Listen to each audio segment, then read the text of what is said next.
Hello दोस्तों, आपका स्वागत है मेरे YouTube चैनल एबीडी पाठशाला पे। दोस्तों, मैं हूं अभिनव रॉय और मैं आज आपको बताऊंगा कि जो रेलवे में नई सर्कुलर जारी की गई है सभी बोर्डों को, जिसमें आपको कहा गया है कि रेलवे की 50% जो वैकेंसी है उसको फ्रीज किया जाएगा, यानी सरेंडर किया जाएगा। और साथ ही साथ दोस्तों उसमें यह भी कहा गया है कि पिछले 2 वर्षों में जितनी भी नई वैकेंसी आई है उसको भी फ्रीज किया जाएगा। तो दोस्तों मैं आज आपको इस वीडियो में बताऊंगा कि क्या आपका आरआरबी ग्रुप डी की जो 1 लाख आरआरसी ग्रुप डी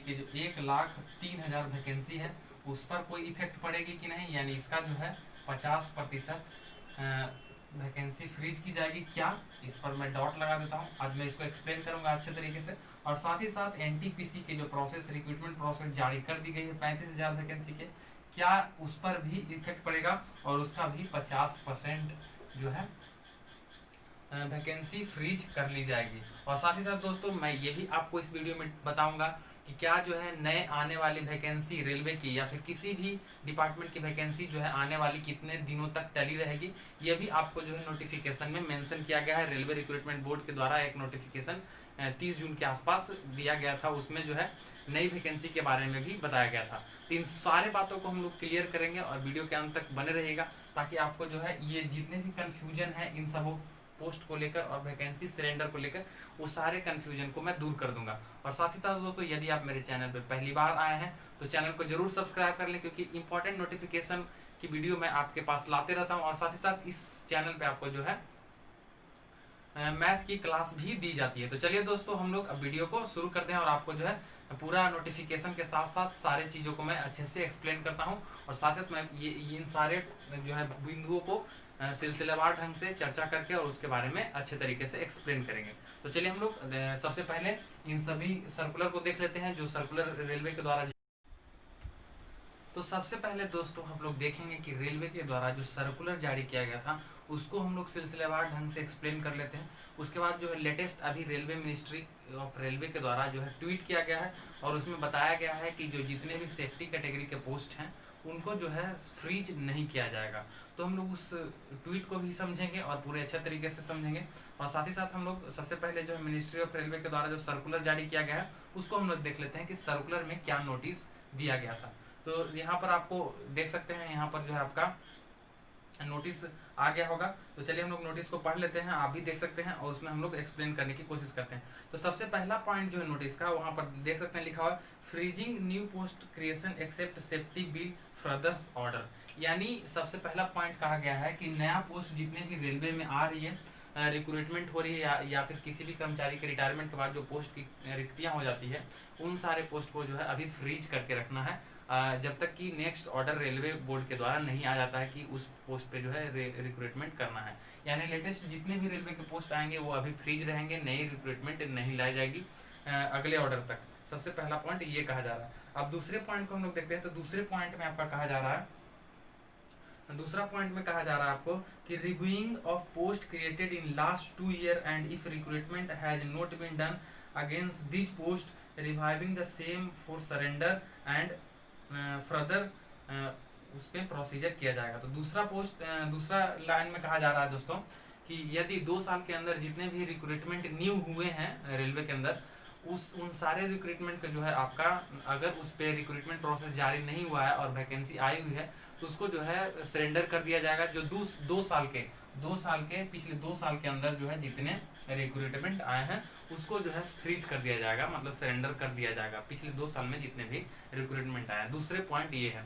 और तीसरा पॉइंट को देख लेते हैं कि तीसरा पॉइंट में आपका कहा गया instruct regarding revive of pending indent non safety with RRB is being issued separately. यानी जितने भी नॉन सेफ्टी पोस्ट होंगे रेलवे में उनको जो है सरेंडर किया जाएगा। ये तीसरा पॉइंट में कहा जा रहा है। तो दोस्तों इन सारे बातों को पढ़ने के बाद आपके दिमाग में ये आता होगा कि अब जो है आरआरबी एनटीपीसी का जो है वैकेंसी आई थी एनटीपीसी का, वो भी पिछले 2 साल में ही आई है। और आरआरसी ग्रुप डी के जो है 1,03,000 जो वैकेंसी है वो भी पिछले 2 साल के अंदर ही आई है, 1.5 साल के अंदर आई है। तो क्या इसके जो है भी पोस्ट फ्रीज किए जाएंगे 50%? तो इसको एक्सप्लेन करने से पहले जो है रेलवे मिनिस्ट्री का एक ट्वीट आया है अभी एक डेढ़ घंटा पहले, तो उसको मैं आपको जो है स्क्रीन पे दिखाना चाहता हूँ और उसको जो एक्सप्लेन करना चाहता हूँ कि उसमें क्या कहा जा रहा है।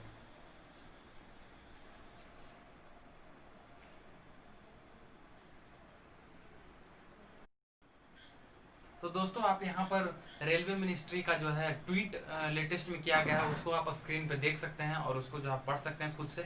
तो मैं भी आपको पढ़ के उसको एक्सप्लेन कर देता हूँ।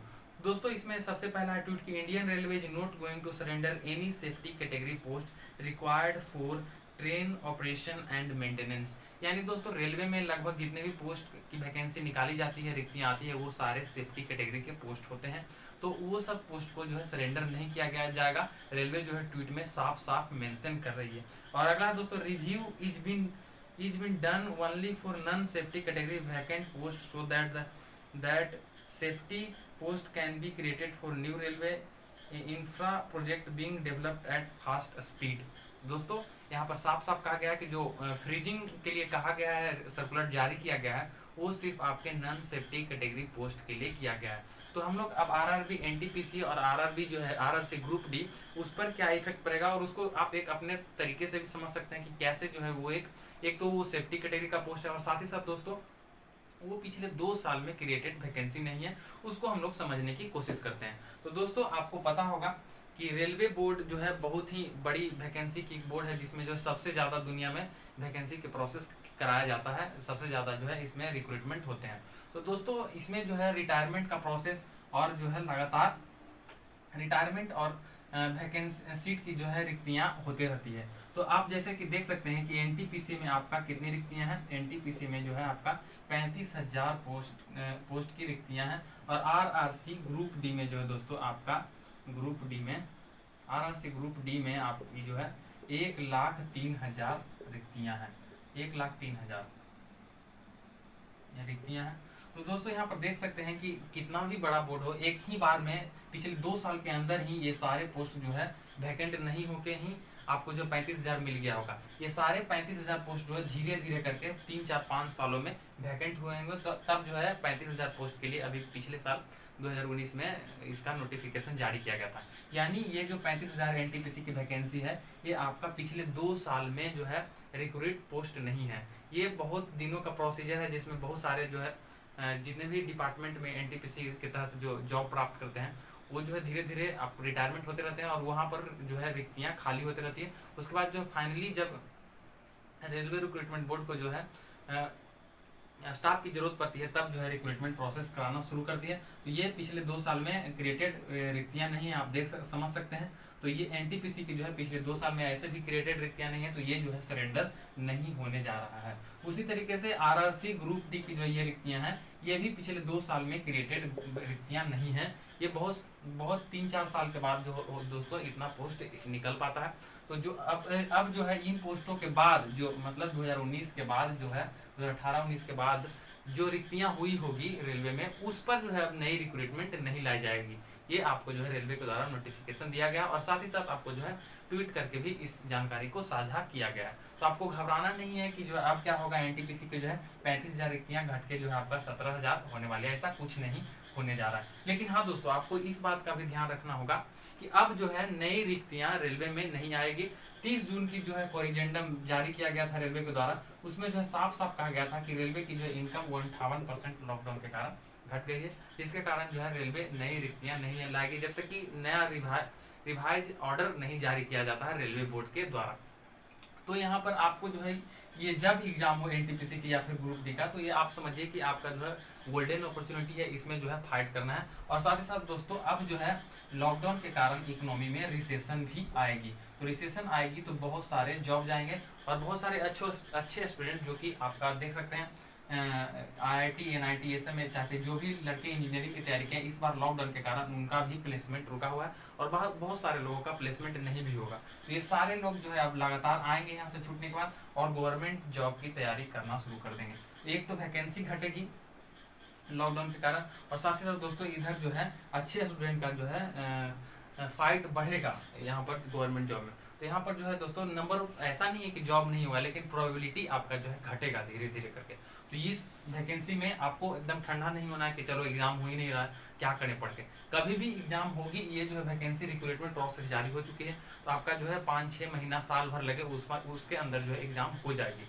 तो अगर एग्जाम होगी तो आपको जो है ये गोल्डन अपॉर्चुनिटी को खोना नहीं, आपको इसी वैकेंसी में इस बार सिलेक्शन ले लेना है। अगर नहीं होता है तो आपको जो है प्रोबेबिलिटी नेक्स्ट वैकेंसी जो आएगी कब आएगी इसका तो एक पता नहीं रहेगा, और साथ साथ दोस्तों अगर आती है तो उसमें जो है आपका प्रोबेबिलिटी होने का जो चांस है वो घटेगा। तो इस तरीके से दोस्तों ये मैंने सारी एक्सप्लेनेशन दिया, जिसमें आपको मैंने बताया कि एनटीपीसी और ग्रुप डी की जो वैकेंसी पर उस सर्कुलर का कोई इफेक्ट नहीं पड़ने जा रहा है, और ये एग्जाम होके रहेगी, आपको ये रिक्रूटमेंट प्रोसेस होगी।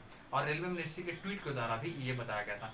दोस्तों यदि आपको वीडियो इन्फॉर्मेटिव लगी हो तो वीडियो को जरूर लाइक कर दें, और साथ ही साथ जो दोस्तों वीडियो अच्छी लगी हो तो अपने दोस्तों को भी शेयर करें, ताकि उनको भी ये कन्फ्यूजन दूर हो। दोस्तों मिलते हैं आपसे नेक्स्ट वीडियो में, तब तक के लिए धन्यवाद।